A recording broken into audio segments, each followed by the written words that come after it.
All right, let's look at the running backs. Now, here is where you have a big difference. You have one of the greatest, if not the greatest, running back of all time in Walter Payton.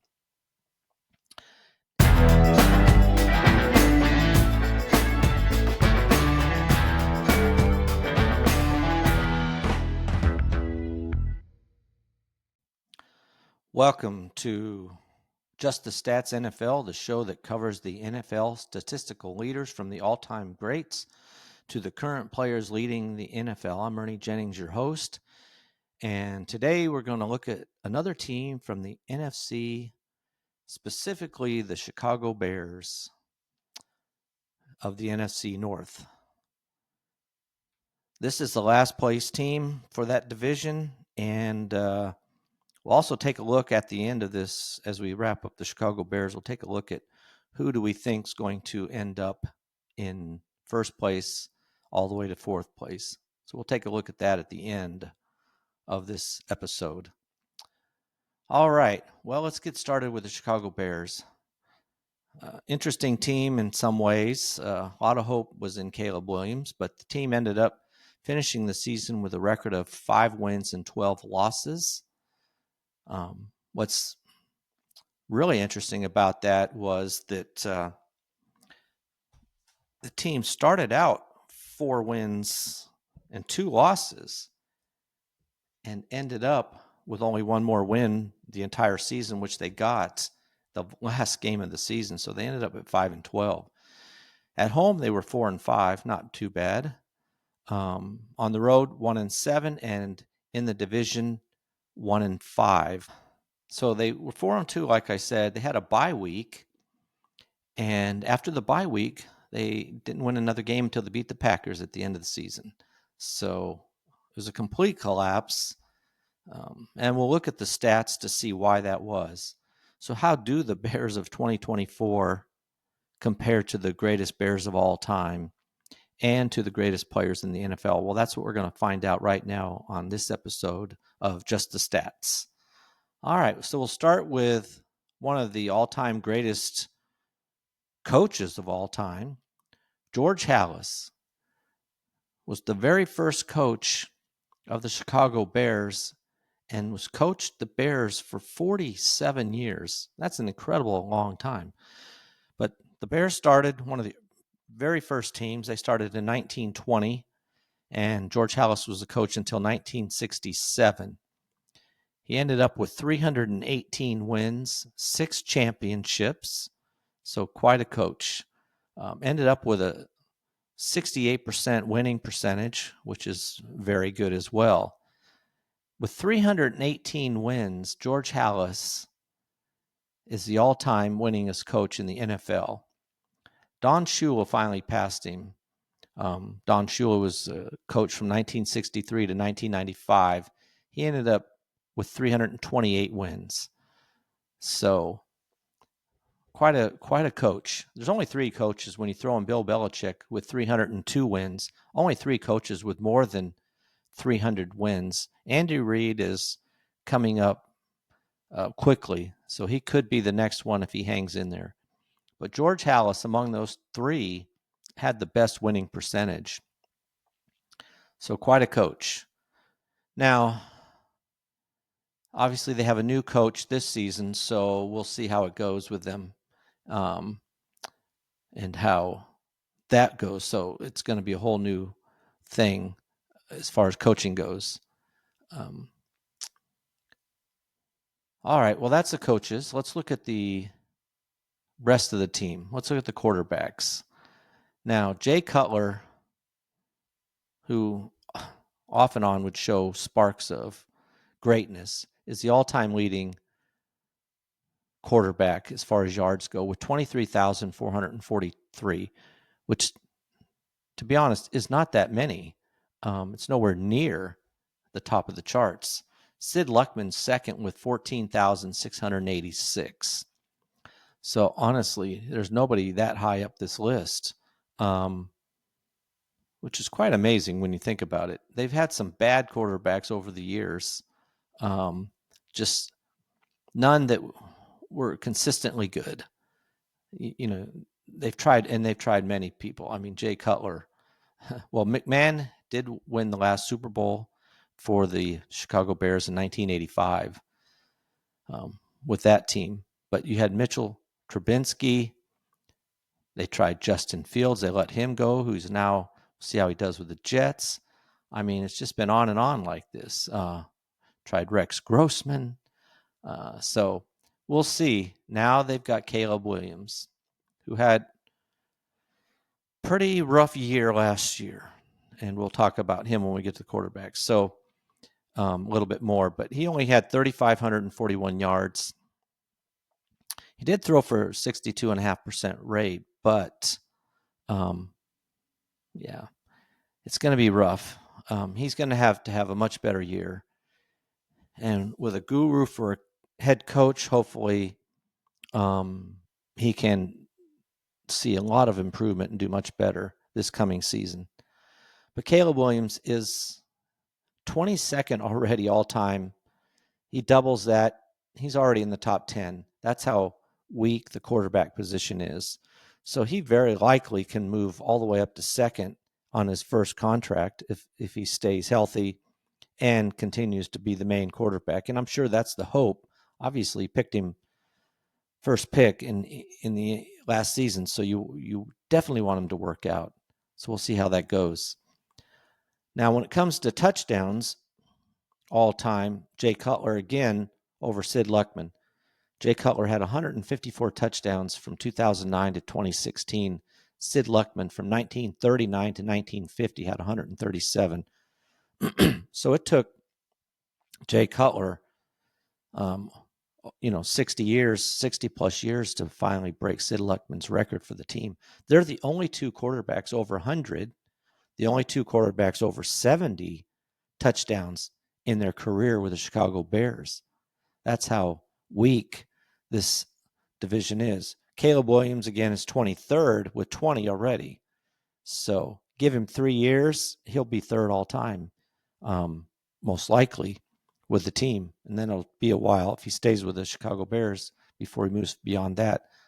So really, quarterback situation is not that great for this team.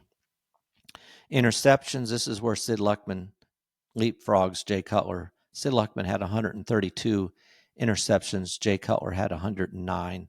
Those are your top two. And as I always talk about, with the way the rules are today, you'll never see, most likely, unless Williams stays with the team his entire career, does he pass Sid Luckman. It's just harder. They don't throw that many interceptions the way they did in the past, so he won't get that far. Now, the last category we want to look at, and this is Jay Cutler as far as sacks go, how many times the quarterback sacked.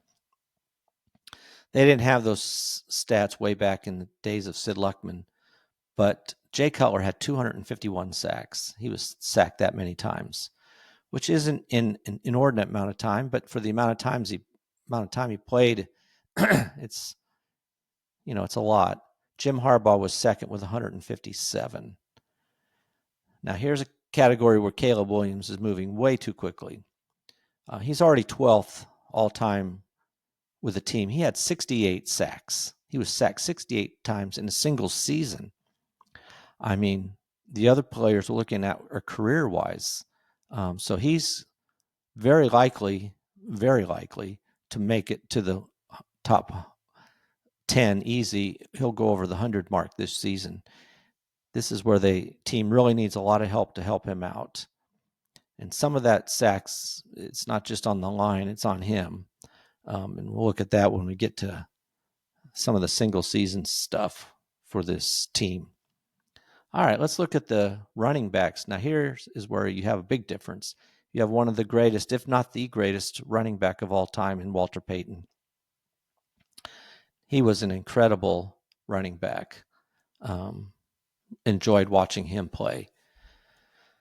He played from 1975 to 1987. He had 16,726 yards, which is double the next player.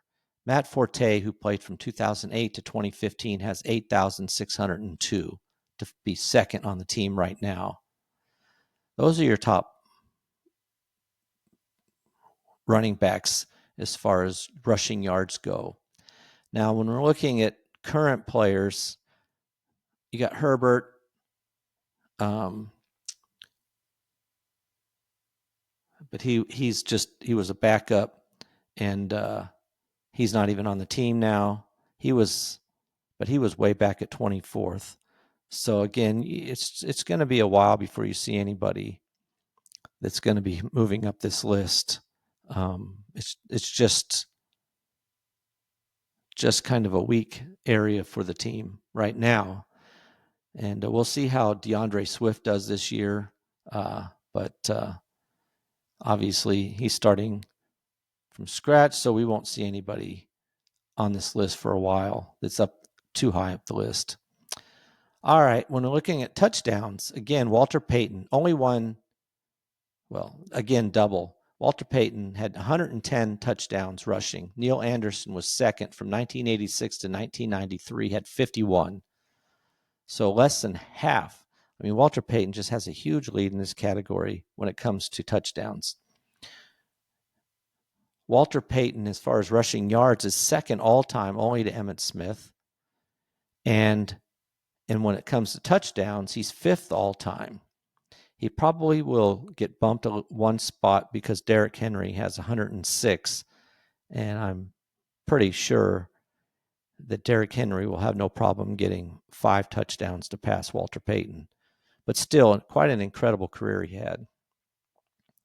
Those are your leaders, your leader, basically, I should say, when it comes to rushing.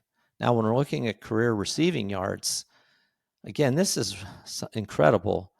You have a team that's been in the league for 104 years.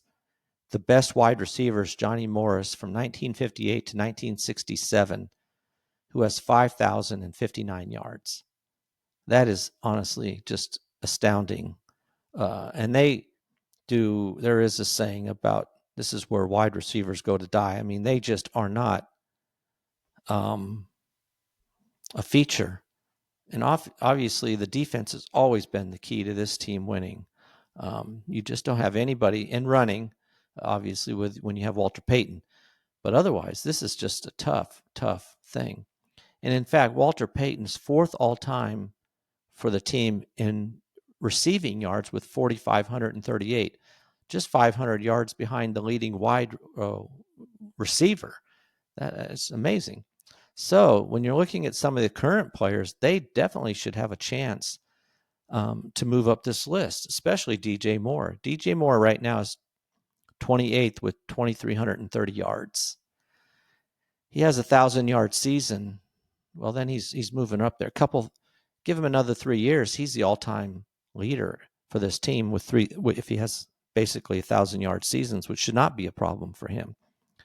So he's definitely a legitimate candidate to begin moving up this list, and quite quickly. So hopefully they hang on to him. I mean, he is a very good wide receiver anyway. So you don't want to let him go.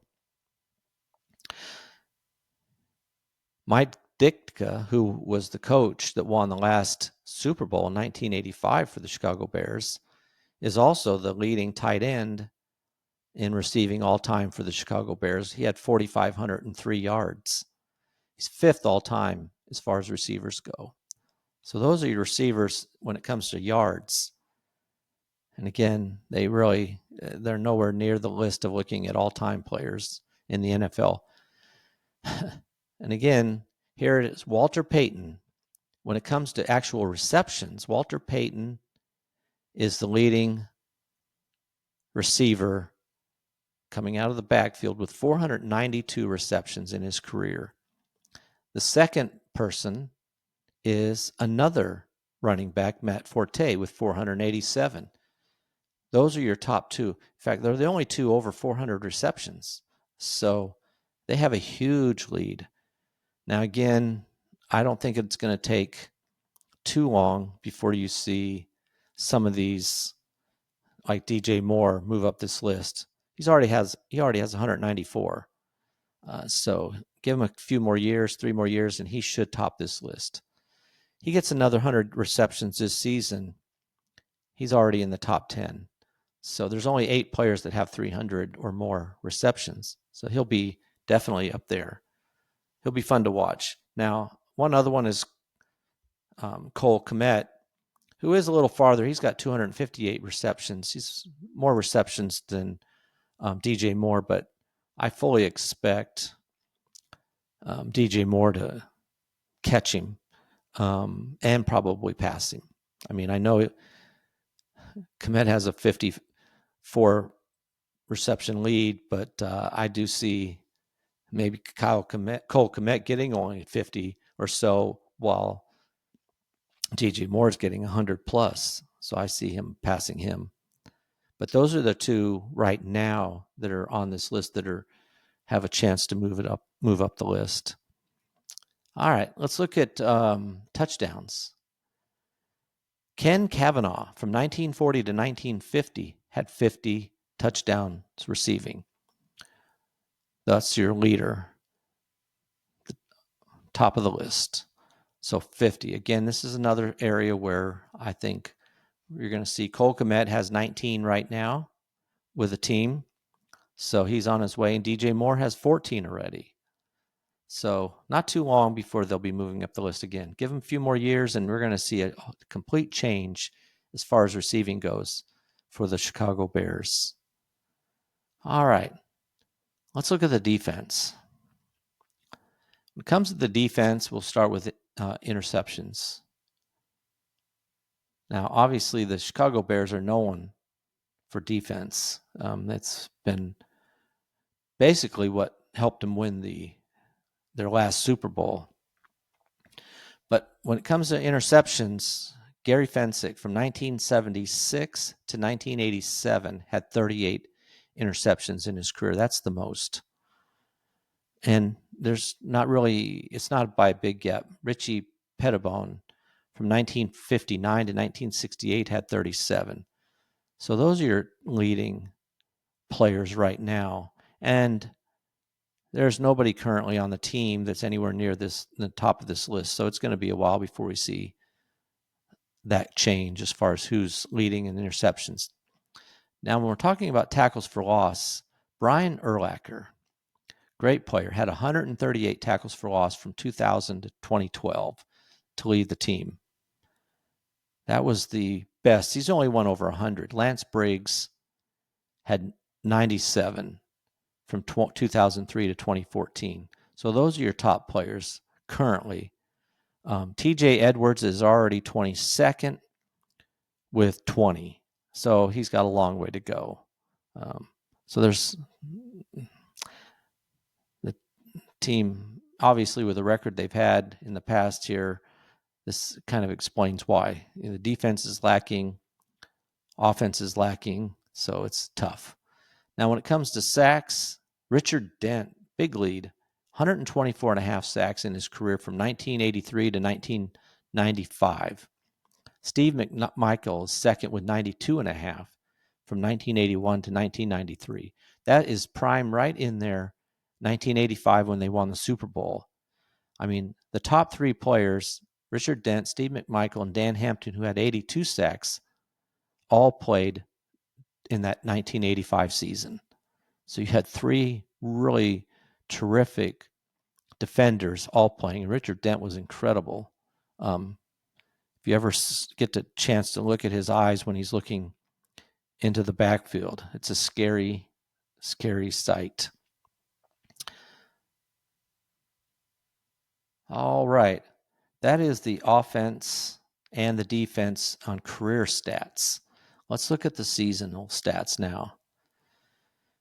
So again, like I said, you just don't have anybody that's fantastic. This is the first team that I can think of, and probably maybe the only team that does not have a quarterback that's thrown for over 4,000 yards at least one time. I can't think of another team that has no quarterback in a single season that hasn't thrown over the 4,000 yard mark.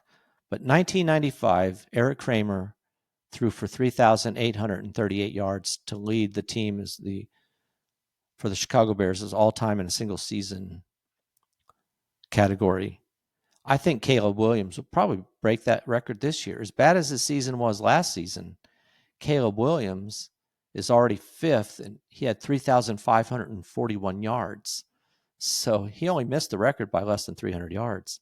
So I fully expect to see Caleb Williams, and I do think he'll break that record this year. I just don't see why he wouldn't. I mean, unless he gets hurt, obviously. That's always a caveat.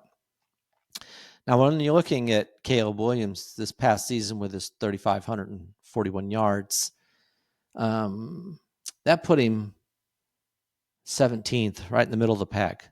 Interestingly, right behind Jaden Daniels as far as yards go.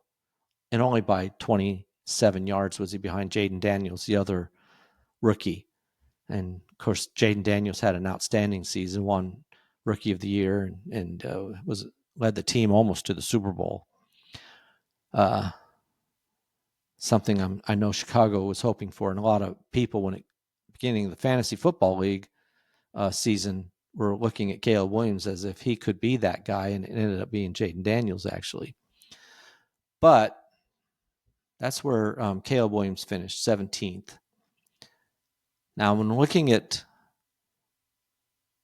touchdowns, Eric Kramer again that same season, and again this is the first team I've seen that doesn't have a quarterback that threw at least 30 touchdowns in a single season. Eric Kramer, 1995, had 29 touchdowns. That's the best Chicago Bear quarterback as far as touchdowns thrown. So this past season, Caleb Williams was 12th with his 20. And again, I think this is another record that we'll see Caleb Williams. And this is assuming that Caleb Williams is better than what we saw last season. I mean, and how could he? I think he really can be. A new coach, a better system, better offensive coach. So we'll see. But with 20, that put Caleb was right in the middle of the pack with at 18th with his 20. Jaden Daniels just as another key. He had 25. Joe Burrows led the NFL not only in yards thrown but in touchdowns as well. With touchdowns, he had 43. So he had he was just outstanding last season as far as that goes. Now, when we're looking at sacks, and this is an interesting thing I want to compare here, interceptions and sacks. We'll start with the interceptions. All time, Sid Luckman threw 31 interceptions in a single season. That was way back in 1947. That's been the record since then, and it probably will remain the record. I don't think you'll ever see a quarterback currently playing that's going to throw more than 31 interceptions. Jay Cutler actually came close in 2009. Not really close, but semi. He's second, but he had 26. So that's the best, or I should probably rather say the worst as far as interceptions go. Caleb Williams only had 6 interceptions, and this is where I want to say is part of the problem. 6 interceptions seems good, and it really is not bad. But part of the reason he might have had 6 and only 6 was he did not throw the ball if he didn't feel a player was open, which led to him leading the NFL by a long ways in sacks. He was sacked 68 times. That's horrendous. He just was not getting rid of the ball. You can't blame all those sacks on the line either. That's just him not being confident that he's going to throw the ball to an open receiver, or he was used to the college level where receivers were more open than you see in the NFL. So he was sacked 68 times. Puts him third all-time in the NFL as far as sacks go. Ties him with David Carr, who did it in 2005. And David Carr also led the NFL all-time in sacks in 2002 with 76. So Caleb Williams is in the wrong company when it comes to sacks. And in fact, he crushed the record that was held 2 years earlier by Justin Fields in 2022 when he was sacked 55 times, an incredible amount as well, but he crushed it with 68 sacks. This is something that I'm sure the coaches are going to be working with him, is getting rid of the ball, not being afraid to throw it. into a crowd. DJ Moore can catch the ball, no matter who's defending him. So we'll see. I think we'll see a huge improvement. He might get more interceptions. Most likely he will. But I see him getting more touchdowns and a lot fewer sacks, just dumping the ball off or whatever he needs to do to improve in that area. But like I said, he led the NFL in sacks. It was horrendous. I mean, the next one was C.J. Stroud, who had 52. Caleb Williams, 68. C.J. Stroud, 62. So this is an area where you'll see, I think, a lot of improvement. All right, when looking at running backs, well, it's DeAndre Swift led the team with 959 yards. That total put him at 37th all-time on the team.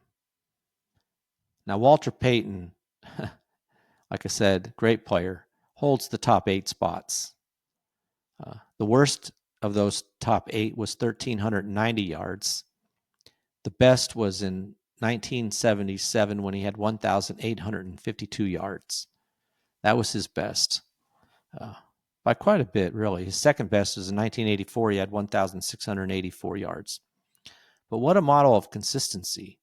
I mean, from 76, he had 1,390.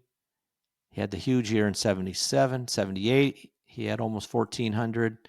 79, he had 1,600. 80, he had 1,460. I mean, that's incredible. 81, he only had 1,222. So it was pretty impressive, the record he holds there.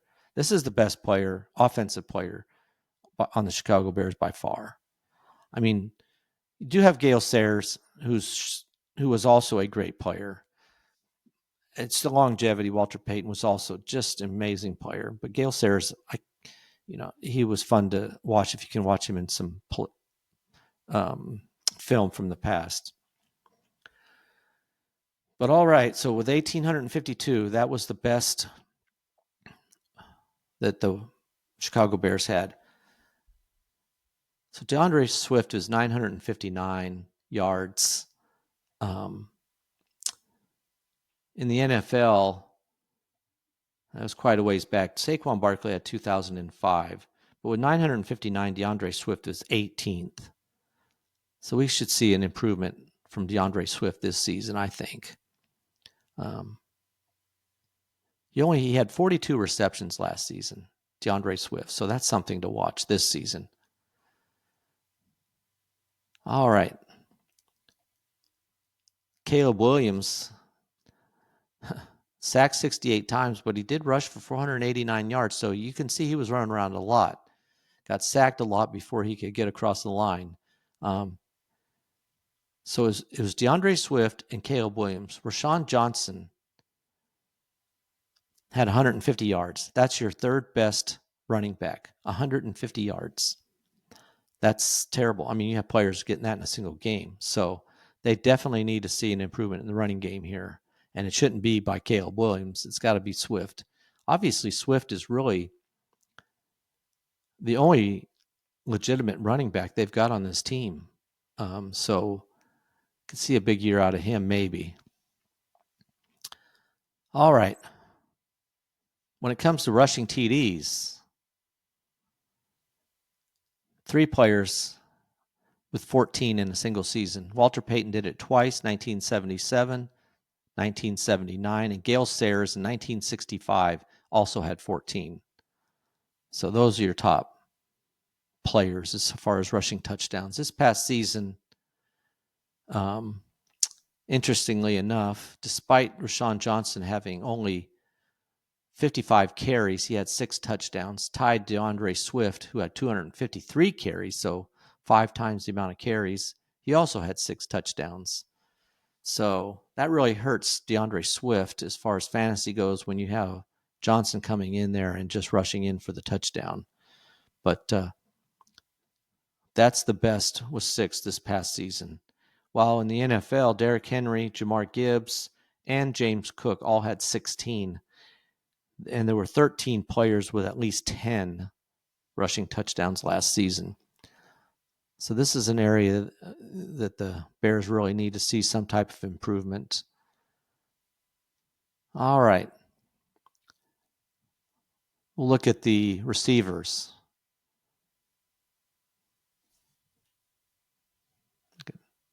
Get the right chart up here.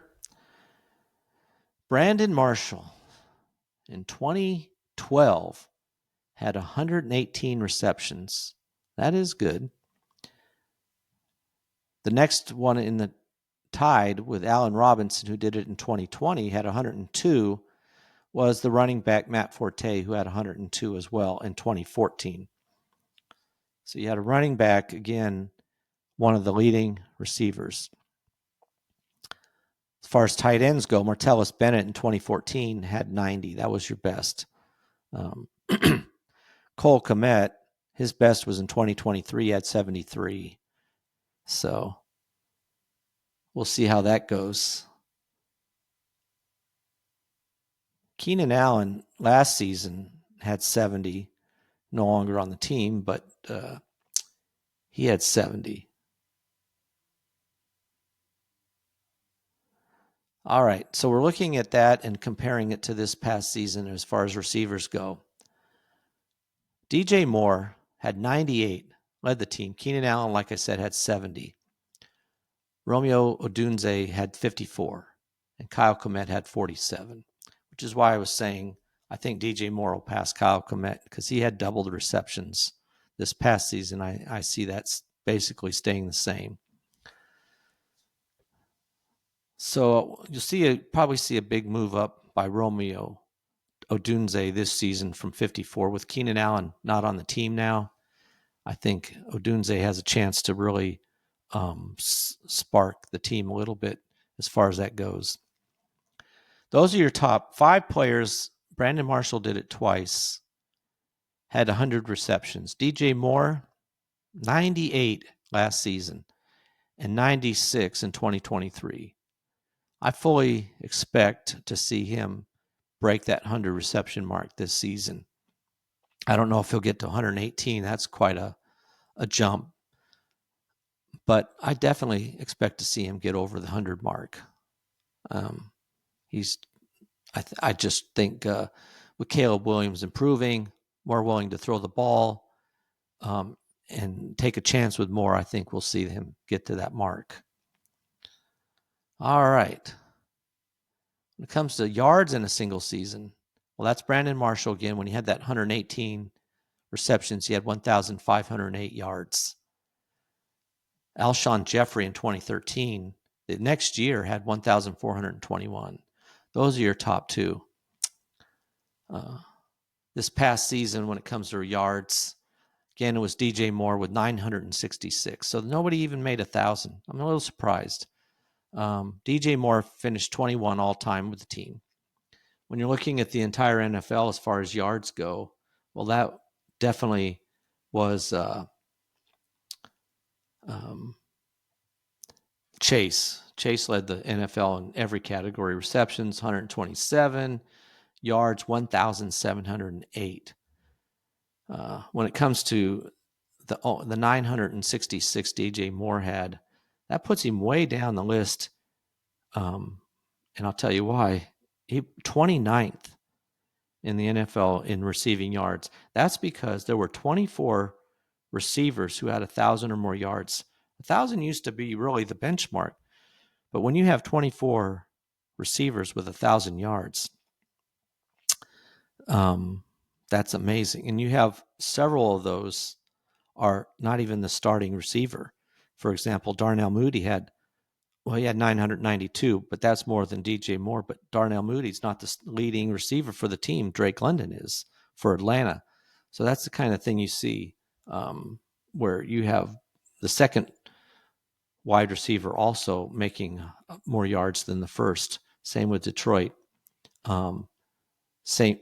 Brown had 1,263.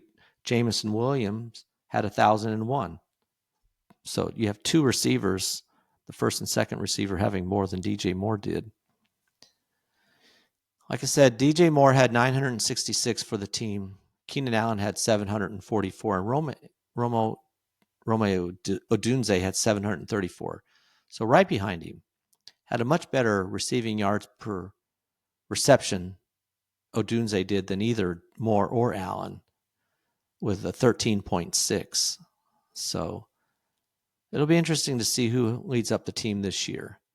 Now, when it came to touchdowns in a single season, well, there's two again, long time ago. Ken Kavanaugh, 1947, and Dick Gordon in 1970 had 13 touchdown receptions. That's the best. So this is a record that's was set in 47 initially and then tied in 1970. So it's been a record for 77 years, and it still has not been broken. Brandon Marshall in 2013 had 12. That's the closest anybody's come. So, long way to go. Keenan Allen this past season had 7. He's not on the team. So DJ Moore, who had 6. So maybe we'll see DJ Moore with a chance to move up this list. Cole Kmet as the tight end had 4. Those are your top players. And then I should say finish it off because Rome Odunze had 3, and that's it. Those are the only 4 players to catch a touchdown. There was only 20 touchdown passes to begin with. Jamar Chase had 17 touchdowns by himself last season to lead the NFL. So pretty impressive. With 7, Keenan Allen tied for 21st in the NFL in receiving yards. All right. Now, when we look at the defense, you've got some great players on the defense. Bring that over here. Let's see here. I'm going to move this chart here real quick. All right. On defense, when it comes to, we'll start with interceptions. Mark Carrier had 10 interceptions in 1990 to lead the team. Tim Jennings in 2012 and Rosie Taylor in 1963 had 9 interceptions. Those are your top players as far as interceptions go all time in a single season for the team. This past season, terrible. Jalen Johnson and Tyreek Stevenson had 2 apiece. Those 2 players led the team in interceptions. And then you had 7 players with 1. That was it. So 2 players with 2, and that led the team with interceptions. Not impressive at all. When it comes to the NFL this past season,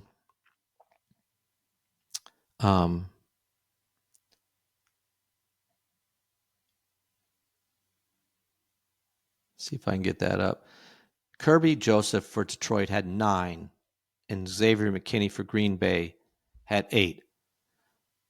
So, right in their own division. This is another area, obviously, when you have a team that only won 5 games and they collapsed in the whole second half, you can kind of see why. Defense was lacking, offense was lacking. So, a lot of room for improvement. Hopefully, a new coaching staff will make that big change. When it comes to tackles for loss, TJ Edwards had 12, only player with more than 10. Montez Sweat had 9. That's the best as far as tackles for loss go, which isn't anywhere near the record. Brian Urlacher in 2002 and Alex Brown in 2008 had 19, so quite a bit more. An area, again, where the team is lacking when you only have 12. This past season, as far as tackles for loss go, Myles Garrett had 22. Trey Hendrickson and TJ Watt both had 19. And with 12, TJ Edwards was 23rd in the NFL. So quite a ways down the list. Now, when it comes to sacks, again, this is just really rough as far as the team. They're not getting any pressure on the quarterbacks of the other team. Sacks, Montez Sweat had 5.5 sacks to lead the team. 5.5. You're just not going to win that way. Robert Quinn in 2021, not that long ago, had 18.5. Broke the record that Richard Dent had set in 1984 when he had 17.5. So Robert Quinn was able to beat that record by 1 sack. Sweat had, like I said, 5.5, and Gervin Dexter had 5 to lead the team. That's the best in that department. Trey Hendrickson had 17.5. When you have only 5.5 as your leader, that puts you down, all the way down. I'm having to go way down this chart to see it, down in the 40s. So that's how far down you have to go to see 5.5 sacks. I want to get it exactly. I'm looking here real quick. Sorry about the delay. I can't even find him. He's so far down this list. It's how bad it was as far as sacks go. 63. 63 was where 63rd position in the NFL last season was Montez Sweat with 5.5, and that led the Bears. So very weak area for this team. So that's a look at the Chicago Bears. A rough season for sure. An area where they have a lot of room for improvement. Now, when it comes to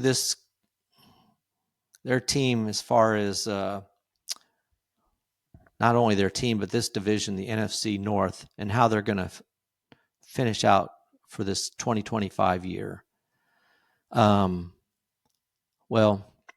we'll start with the Bears. They're still going to finish last. I just don't see them passing the Lions, the Vikings, or the Packers. Despite the fact that I do think they'll improve, they're in such a tough division. I just don't see them. I don't even know if they'll get to 500.